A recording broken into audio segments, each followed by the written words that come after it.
Our first presentation, The Republic. It's said to be one of Western philosophy's most influential texts, but why? Our first speaker, Wes Ammerman, will present salient ideas of Plato's seminal work, The Republic, so that we can discuss it in the light of Theosophy. Wes. Thank you, Tom, and welcome everyone. Thanks for the opportunity to talk about one of our favorite philosophers, Plato. Um, he is an amazing character, and this dialogue, The Republic, is probably his best known work. Uh, it's his longest, some 350 pages in most translations, but it's immensely readable after 2.5 millennia. The most famous part of all, of course, is probably his allegory of the cave. And today we will look at that along with some other myths and themes of the Republic. And we want to do this in view of a few essential theosophic principles: the unity of life, the law of cycles, the necessity of self reliance in all human affairs, from government to the true health and well being of the individual. Um, it's important to note that Plato comes toward the end of a long series of incredible individuals. A period of less than 200 years, we have Lao Tzu and Confucius in China. We have the Buddha in India, Zoroaster in Persia, Pythagoras and Plato in Greece and Mediterranean. And this doesn't even touch the pre-Socratic philosophers, the mystery schools of all of these areas. So it's an incredible point in history, that midpoint between the first 5,000 years of the Kali Yuga age. Keep in mind, Plato is as far removed from Krishna and the Bhagavad Gita as we are in time from Plato. So let's talk a little bit about Plato's methods, the dialogue. It is his essential tool. Let's see what H.P. Blavatsky says about Plato. It's important. Out of Plato, and she quotes Emerson, come all things still written and debated about among men of thought. He absorbed the learning of his times: Greece from Philaeus to Socrates, Pythagoras in Italy, then what he could procure from Egypt and the East. He was so broad that all philosophy, European and Asiatic, was in his doctrines. And to culture and contemplation, he added the nature of and qualities of the poet. Um, so dialogue is Plato's tool.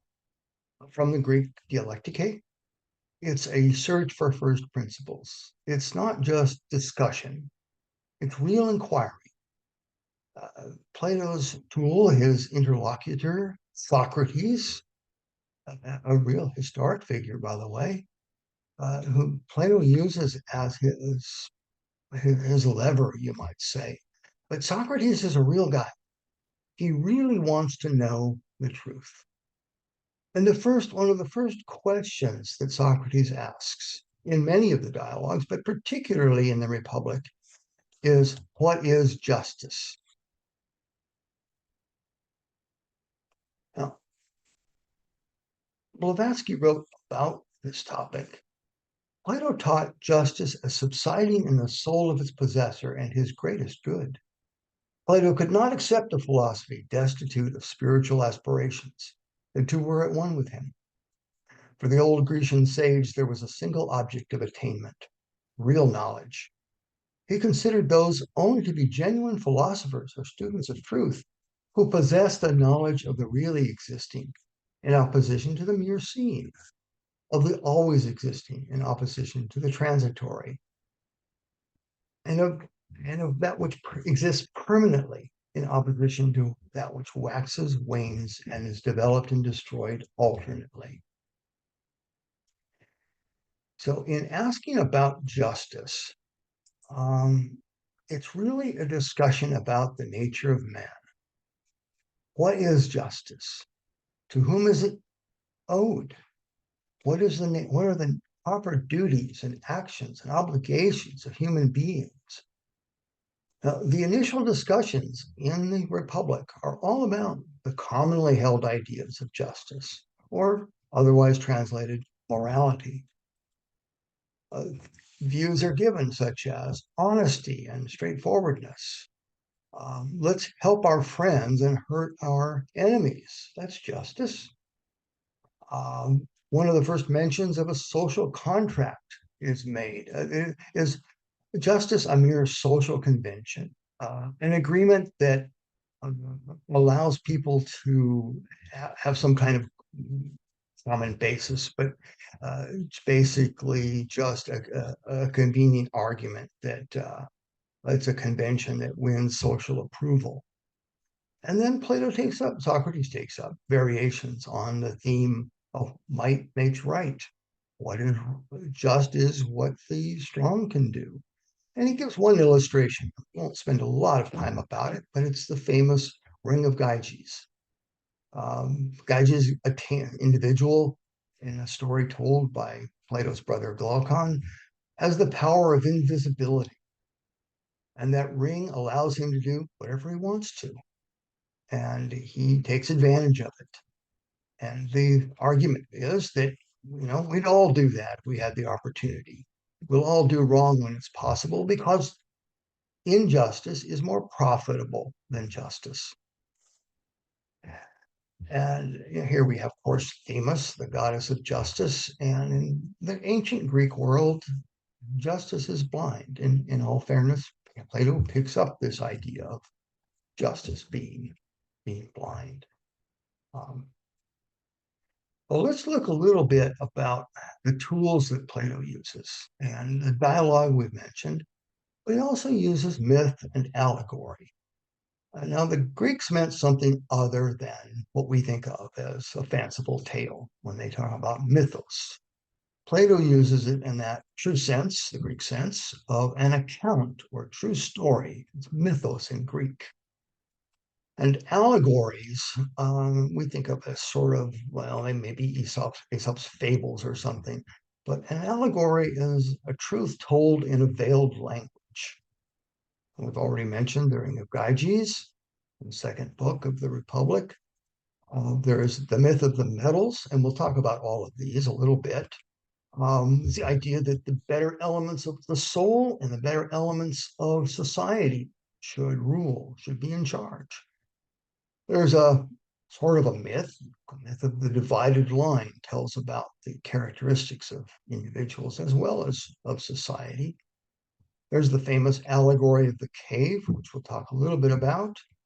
And finally, the last pages of the Republic, the myth of the entire story of the states after death and the balancing of the scales of justice for the next life, as well as this one. Plato builds his arguments about justice by looking at the big picture. It's with all these different views of justice, Socrates says, well, it's a very, very confusing because it's all about our short-sighted views of justice. Let's look at a bigger picture, and maybe we'll be able to see the characteristics of justice more clearly. We'll be able to answer the question, what is justice? So Plato builds an ideal city, the famous Republic of the name. It's really the first of the world's utopias, a word not used until the 16th century by Thomas More, which describes an island of a perfect society. The Republic is often regarded as a political treatise, of work of political philosophy. This is how Plato sees the world, and this is how the ideal state should be built. And it's ruled by a philosopher king and has a hierarchy of individuals based on their characteristics, their natural characteristics. And in the Republic, in the dialogue, this city is built gradually, starts simply, and becomes more and more complex as features are added. Individuals are assigned their roles after very careful education. And there are the common people, the workers, the base of the city. There are its defenders, the warriors, you could say the auxiliaries of that make the city work and function. And it's ruled by the philosopher king. Natural virtues and love of wisdom and learning qualifies him or her to rule. And all of these are well, amongst the guardians and the philosopher king or queen, because he is egalitarian in this regard. Everything is shared in common. No, they have no land, no wealth, no material benefits, no luxuries. They share their children in common, and their parents don't know their own. But they're all regarded as brothers and sisters, according to and ranked in their tasks by their inner qualities. But this may sound somewhat elitist to us. It's not democratic in the Western sense. But keep in mind, Plato is writing for ancient Greeks as well as for us. The Greeks might have agreed with them with him that the best should probably rule. They would differ as to who that might be. But Plato's argument is a lot more subtle. He uses the philosopher king as an example of the best human. He is really the epitome of human development. He brings intelligence to the external world. And so the Republic, as much as it is if you will, a political dialogue, is more importantly a treatise on the care of the soul. The hierarchy of roles is really a great allegory about the nature of the human soul. So let's look at the nature of that. What is that allegory that he tells? What is the tale that he tells? Well, Plato calls it a myth of the metals. That's how we could look at it. Basically, he says the city will prosper as long as everyone does their own duty to which they're best suited. Um, and he assigns to each individual, the philosopher king and the guardians, through education, find which metal is in the soul of each of the individuals in the city. Gold for rulers, silver for the auxiliaries and warriors, bronze or iron for the producers. These are, of course, analogies for the characteristics of the individual. The rulers should have wisdom and reason. The auxiliaries that defend and run, the administrative parts of the city need courage, but they also need spirit. They need energy. And the producers, those that make things, build things, grow things, tend to their appetites, but best done in moderation. And Plato's theory, if you will, is that the non-gold citizens need to allow the gold to rule. Now, apply that to ourselves. And justice, basically, he says in one place, justice in both the state and the soul, doing one's own work and not meddling with what isn't one's own is the best way to assure a balance and harmony in society. So this is really a story about our own natures. It's really it tells it as a noble lie, if you will. It's kind of the characteristics that we would say, well, this is what the society is like based upon what a true individual should be like. It's really a model of the individual as a self-governed sage. We use that phrase from the Bhagavad Gita. I think it's the second chapter. that the self-governed sage is the one that understands the importance of the ideal and the true, what is true, and what he makes the distinction between being and becoming. It's an important concept in Plato. The world of being is the world of the ideal forms. It is the world of ideas, and it opposes and is superior to the transitory world of becoming, the world of appearances. Jerry, there should be another slide coming here. Do you have it? Thank you. No, going back the other way. No, all right, it'll work. Thank you. Again, this is Plato's view of the individual. It describes our nature as three parts. There is the logos, the rational, reasonable part of us, the noetic, if you will, in many contexts. There is the spirit, thumos, which is used in many contexts, but also it essentially means in this case, honor and esteem. It also means energy and sort of in a sense, it's our personal nature. And then there's eros, the appetites, the things we like, the things we don't like. And in Plato's view, those other elements, the thumos and eros, need to be subservient to reason. If they, if reason rules in the state and in the individual, there will be happiness. If the reason doesn't rule, the honor and esteem become too much, too important. If our desires take over, then we lose that balance in both the city and the individual, and unhappiness results. Again, this is the self-governed sage from the Gita. This idea of the philosopher king as the best ruler, the reason ruling from reason or logos. Now, there's a kind of a myth called the divided line in 7 of the Republic, and here it's important, but it's kind of there's a lot of detail we won't have a chance to get into.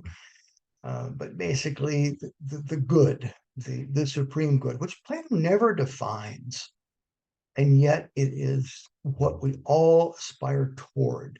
The intelligible world of being is dealt with intelligence, our direct intuition, through knowledge, and its applications are through mathematics and thinking, what we think of as deductive reasoning. The world of appearances, the world of visible things, is based on either correct or incorrect opinion or faith. It is based on an assumption that the outer world is real, and images are reflections of that. And we'll get to this idea somewhat when we talk about the allegory of the cave. But we're given kind of a worldview here of our own nature in a little different way.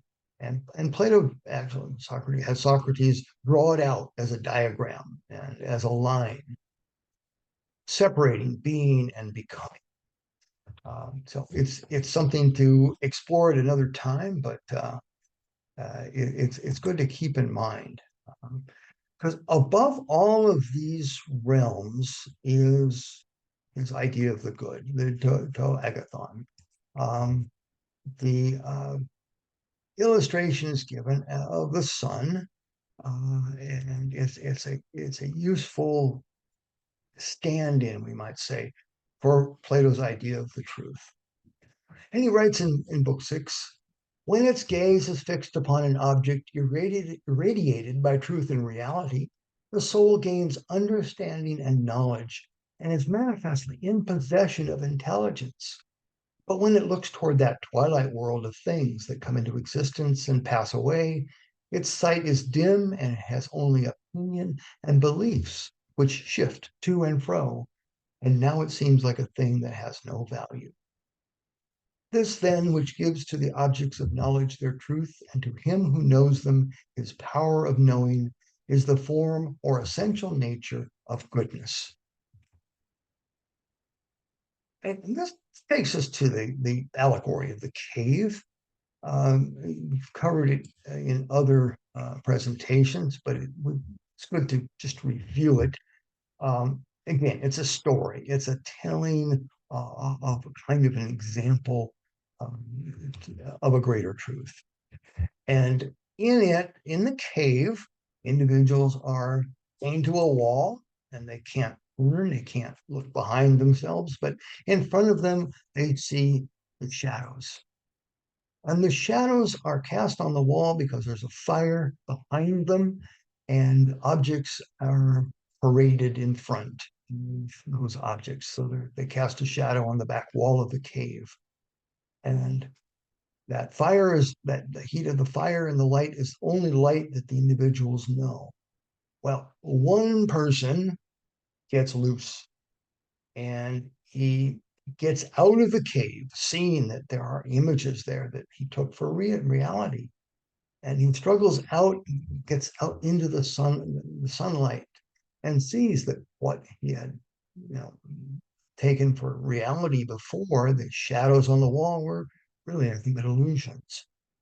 And as his eyes adjust to the sun, he realizes there's a much greater truth that he's got to share. So he goes back into the cave, and just like he was blinded by the light of the sun, now it's dark and he can't see. And everybody ridicules him for being blind. But he eventually adjusts to the light, the dim light of the cave. And if the prisoners there will listen to him, he will guide them out of the cave. If they don't listen, they will have to stay there. So he is the philosopher king. He is best suited to rule, but so often isn't allowed to. Or in fact, in history, has never been allowed to. And it's interesting to note that on they won't listen. So on the very first page of the Republic, there's a line where they're deciding where to go to attend this festival. And one of the people says to Socrates, "Do you really think you could persuade us if we refuse to listen? This is where we were going to go and whether to attend." And it's just a line that sticks in my mind because you can't. How do you make someone see the truth? You can't force it, but you can tell stories, you can tell allegories, you can kind of make an attempt to share ideas, even though they're maybe the reflections of the truth. They still point toward that sun of truth. And so Plato spends a lot of time talking about the education of the citizens and so forth. But he also talks about how it's possible for this whole project to fail. And he goes through the sort of a whole cycle of decay that could happen.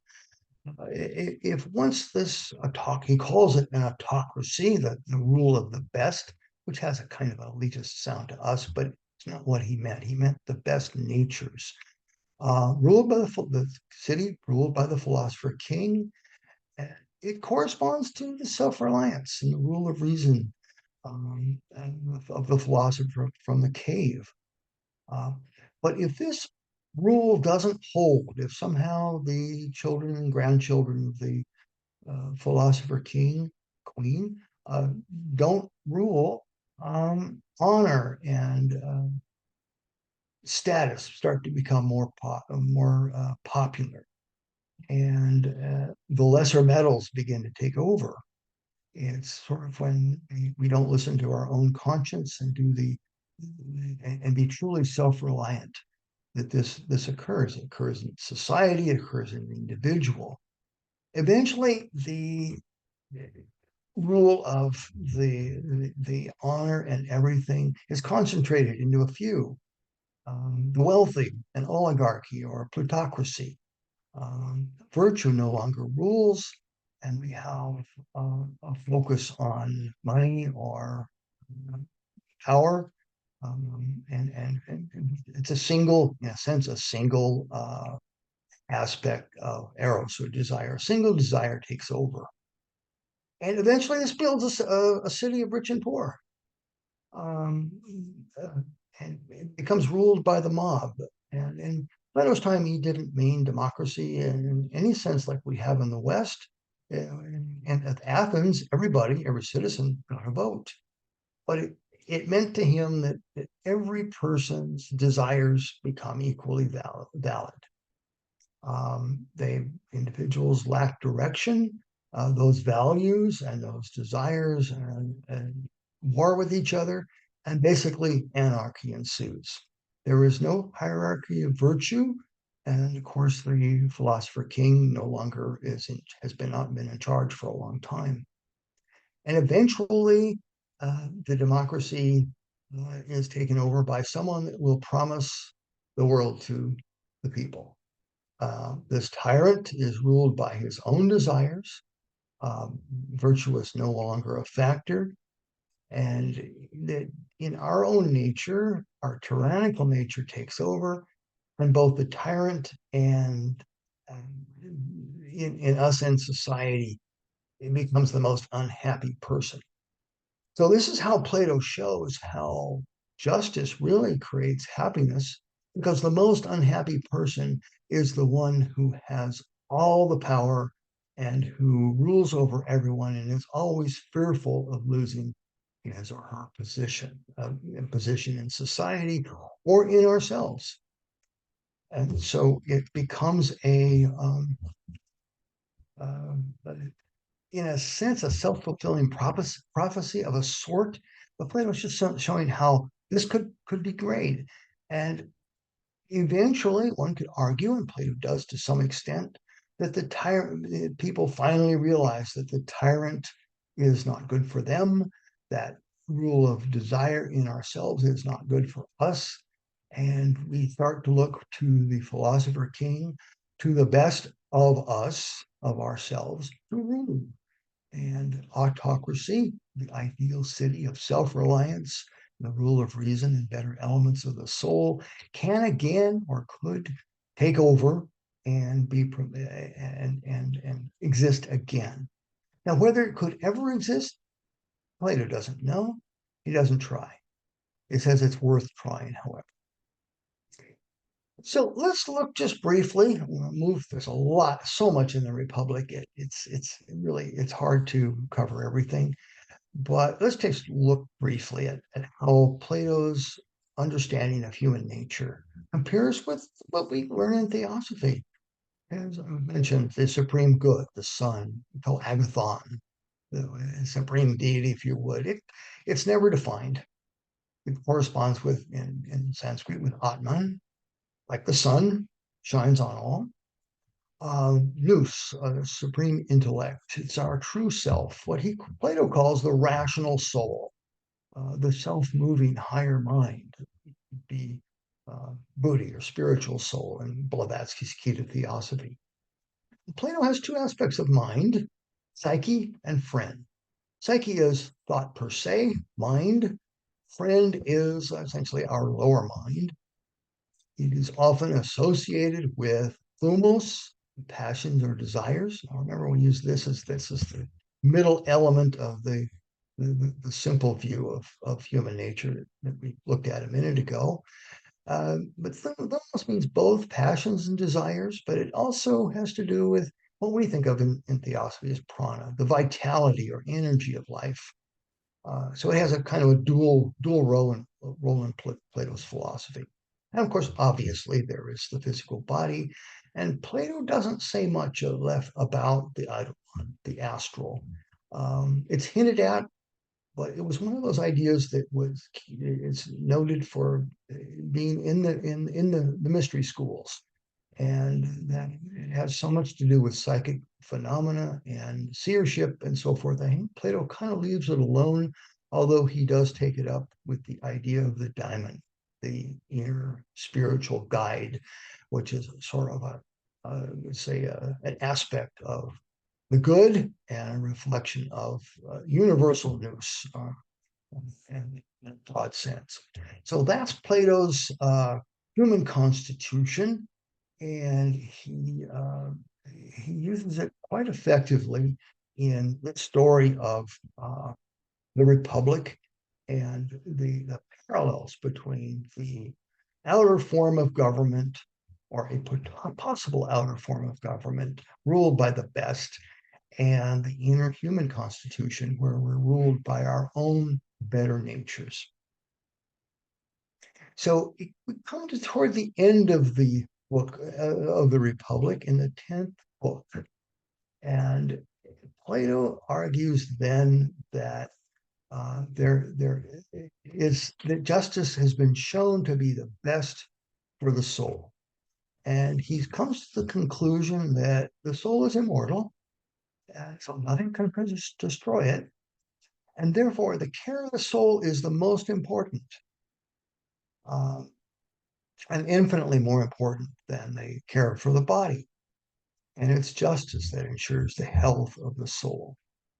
And he illustrates this by the myth of and it's a graphic visual description of the subjective after death states. It's really quite an amazing addition to the Republic, because, well, let's tell the story of and we'll talk a little bit about it, as we're probably running a little short on time. Is a soldier who's killed in battle, and miraculously somehow his body doesn't decompose, and he wakes up, and he is given the task of taking a journey, and he is to report back to us about his journey. And he goes through this wonderful mythical operation of the cosmos, where he meets the Fates, the daughters of necessity. He meets the souls of those who have gone before. There are those that have lived well and justly. He sees their condition as much better than those that have lived poorly. They there's it's a whole story about it. It doesn't take very many pages, but it's detailed, and it's proof. It says that the philosophy is the only worthwhile study, because after going through these states and seeing the condition of those after death, the soul has to choose its next life. And those that have lived well, have lived according to justice and morality and done right, and have strived toward the good, will necessarily choose better lives. And those that do not seek justice, have not sought justice in their last life, will have more trouble making good choices. And so he tells this whole, central to the myth is this spindle of necessity, which is a kind of cosmic orrery or model of the universe, with the planets and the great spheres of the earth and the heavens, and the three fates and stars and so forth. The fates of past, present, and future.